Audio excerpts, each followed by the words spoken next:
They said what? They did what? It's a mess they can't forget. From bad tweets to old regrets, we'll fake the sorries you won't get. We are sorry, so sorry, but it's all just for fun. From big mistakes to famous flakes, we're here to roast everyone. Napoleon, take a while to slap the rock the aisle. We got your dream apologies delivered with a smile. We are sorry, so sorry, but don't take it too hard. Half-baked lines with laughs in mind. Now let the chaos start.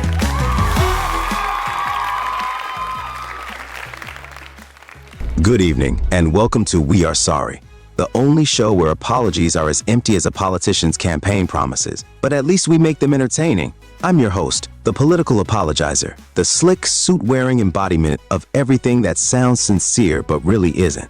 Think of me as the love child of a press release and a shrug, polished, practiced, and completely hollow. Tonight, we're serving up the finest apologies you never knew you. And now, let's launch into our first act of contrition. Ladies and gentlemen, straight from the outer reaches of creative ambition, we have director Zack Snyder. He's here to apologize for Rebel Moon, a movie that boldly went where every rejected Star Wars script has gone before. Zack, come on down and tell the universe why you're sorry. Fans and supporters, I want to sincerely apologize if Rebel Moon fell short of your expectations. My aim was to create a bold, epic story, but I realize now that I may have prioritized scale over the heart and soul of the film. I take full responsibility for the ways it may have disappointed you. Your time and trust mean everything to me, and I deeply regret if I let you down. Please know I'm listening to your feedback and will work harder to deliver stories that truly connect in the future. Wow, Zack Snyder, everybody. Who knew a galaxy far, far away could feel so far-fetched? But hey, at least he's owning it, well, sort of. Speaking of people who need to own their actions, let's dive into something a little more personal. Picture this, you're living your best life, sharing your secrets, trusting your friends, and bam, they turn around and start flapping their jaws behind your back. Ouch, right? But fear not. We've got someone uniquely qualified to speak for all the bad friends out there. Please welcome the original misanthrope, clarinet aficionado, and Bikini Bottom's most passive-aggressive neighbor, Squidward Tentacles. He's here to say what your so-called friends never will. Squidward, take it away begrudgingly, I'm sure. I'm really sorry for the way I acted.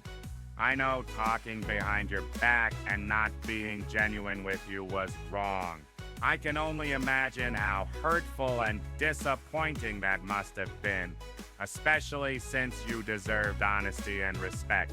Looking back, I realize I let you down, and I regret not being the friend you deserved.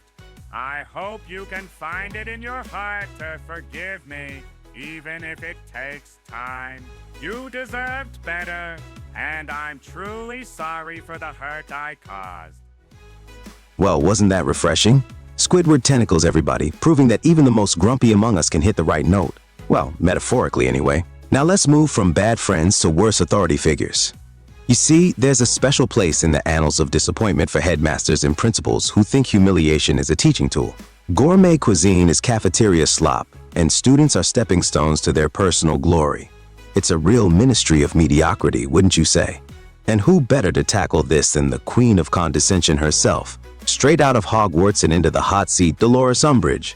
That's right, folks. Tonight, she's swapping her quill for an apology letter. Dolores, the floor, and whatever's left of our self-esteem is yours. Students, I have to say that I'm sorry for letting your expectations of the school down this time.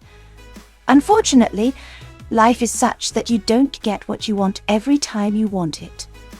You may have experienced some inconvenience, but that's the way it is, and I hope you'll set your expectations a little lower next time.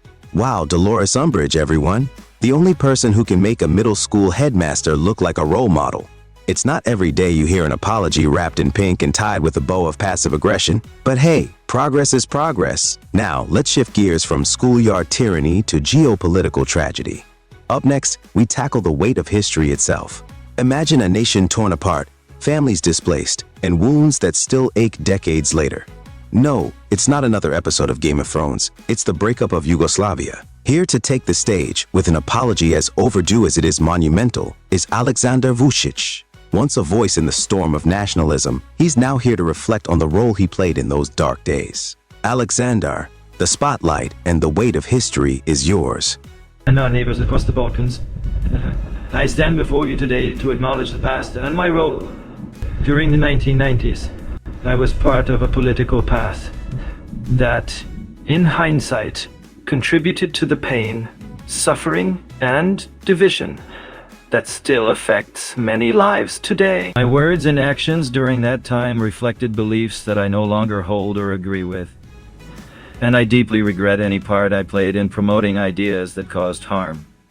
The Yugoslav wars left holes in the hearts of countless families and communities across our region that cannot be repaired. Today, I want to express my sincere apologies to all who suffered, were forced to be displaced, and were affected in any way by these divisions, and assure you of my commitment.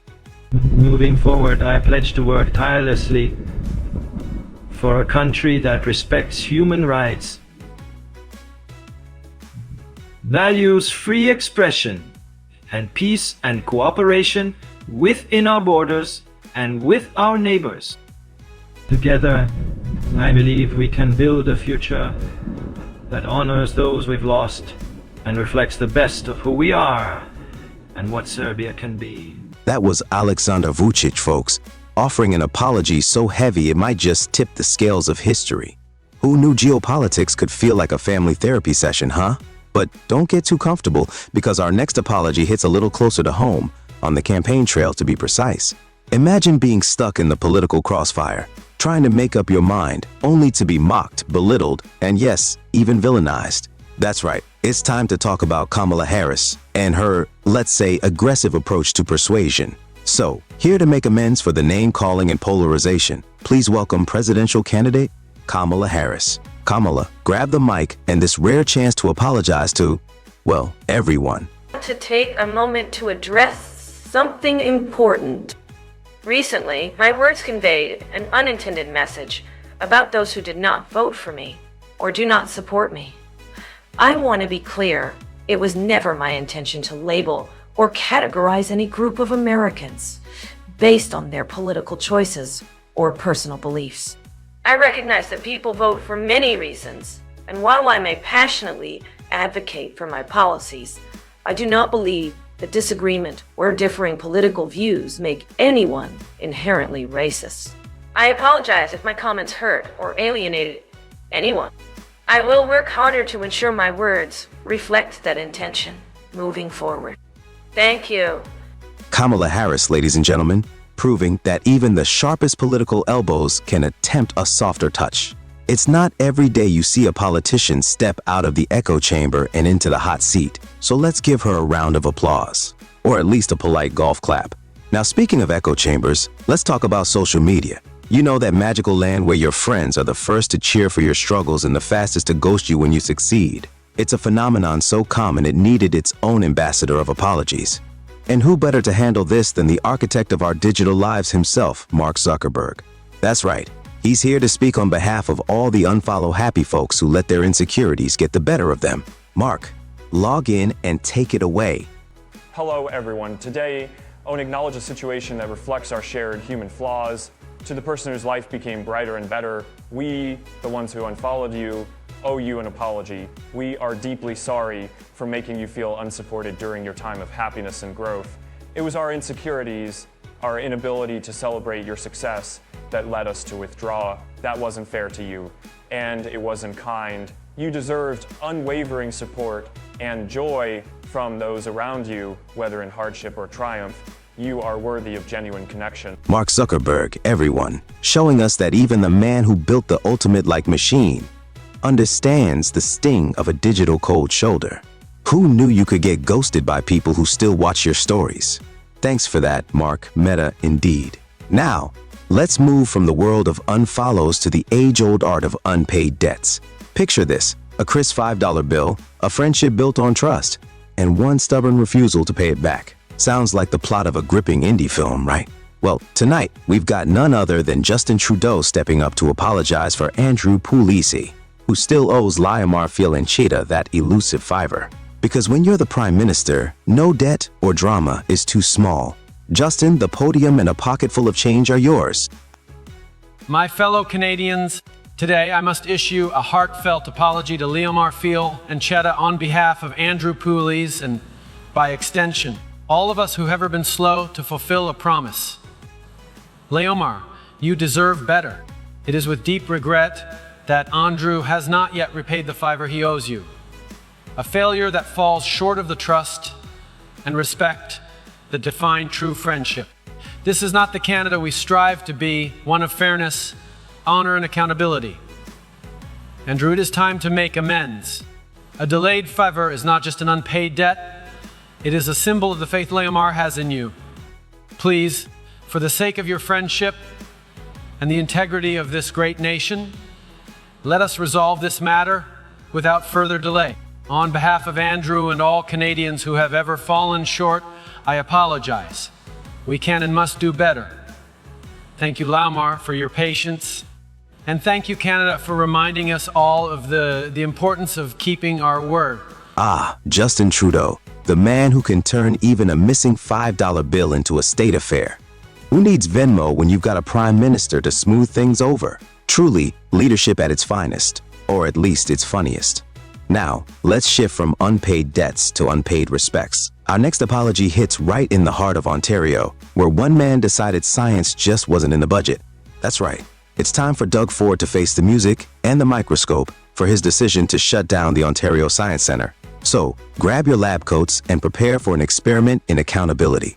Doug, step up and show us if political science includes a class on saying sorry. To the people of Ontario, we recognize the deep connection many have to the Ontario Science Centre and the important role it has played in inspiring generations of learners and innovators. The decision to close this iconic institution was not made lightly, and we deeply regret any disappointment and concern this may have caused. Our goal has always been to make decisions that best serve the people of Ontario.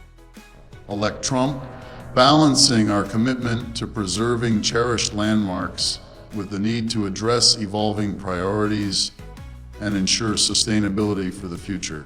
We understand that the Ontario Science Centre is more than just a building. It's a place of discovery, creativity, and wonder. While this chapter comes to a close, we are committed to ensuring that its legacy continues in new and meaningful ways, and we will engage with communities to honor its contributions to science education and culture in Ontario. Thank you for your understanding and for holding us accountable to our shared values as we move forward together. And that was Doug Ford, folks, proving that while you can bulldoze a building, you can't bulldoze public opinion. The Ontario Science Centre may be gone, but the lesson remains. Never mess with a kid's field trip destination. Thanks for stepping up, Doug, we think. And now, we've reached our grand finale. It's been a night of confessions, regrets, and maybe a little redemption. But before we go, there's one more apology left to make. This one's on me, your ever-charismatic, entirely too slick host. You see, behind this polished delivery lies a truth. I'm not entirely real. That's right, this script, this show, even my dulcet tones, all developed with the aid of artificial intelligence. So, on behalf of the robots who helped make the music, helped in writing the script, and lent the voices, I'd like to say, we're sorry. Sorry for being so good at it, that is. Thank you for tuning in to We Are Sorry. Good night, and remember, there's always room for one more apology